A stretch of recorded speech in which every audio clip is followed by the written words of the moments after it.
Wah. Sebelah. Ni kalau satu blok ni ada satu lift ke? Tak payahlah PJ. Sudah boy, sudah. Mana tahu ada kod ke? Tak ada. Tak, kau dah belajar lift, tak ada kod. Ambil gambar. Kami gambar. Video. Letak kat YouTube. Stuck babe dalam lift. Girik je. Iwak ini kalau ada chicks apa kan boleh gangbang. Boleh. You ada close aku. Mari kita ambil gambar lah. Emergency call only. Kirik ber. Gambar tak pakai. Aku paling lama pernah start dalam lift pun paling-paling 5 minit je. Ini dah lebih 5 minit je ni. Kau lagi cakap apa kau nak cakap? Video babe. Kami ingin ucapkan Selamat Hari Raya. Baik. Saksikan 9 orang dalam satu lift. Tingkat 5 kami di Suria. Suka semua jam. Start dalam lift tak boleh gambar.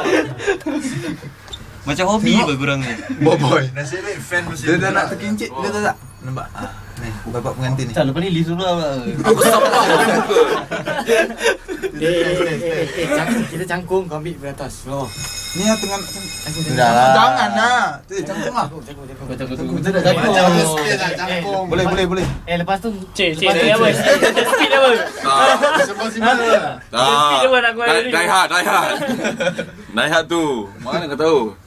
Hello. Sekejap, aku ambil gambar. Nampak. Siap betul lah. Nampak. Dia tak ada macam tak ada, betul. Tak lah. Kau boleh tangkap handsome lah kadang-kadang. Panas lah. Nak kena steady. Kalau tak steady mesti dia panas. Dia nak kena steady. Jadi macam sejuk syurga je. Syurga adik yang kira-kira 9 orang share lah satu bilik. Nyangkung lah. Boleh nyangkung ke? Kau tanggung lah, weh kisah konek semua. Betul. Loncat lagi lah. Mana tahu loncat balik dia tu. Try. Dia jalan, try Blue lah. ada blue. Tak ada. Ada. Boleh tengok Gambar blue dia. Hey, gua bawa keluar reservist pada. Ada. Mana boleh tak ada blue. Jepun cibai. Okay, wanted sia. Jepun. Gua ada Dengan kontak. iPod lah. Banyak apa? Tak semua lah 80. Gua ada kontak lah apa dekat Balmoral punya hotel.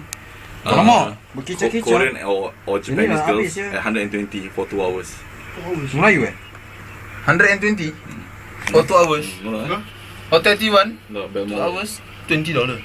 Ada DVD lagi. Tak ni dengan perempuan Japanese Oh, tak nak ah. or Korean.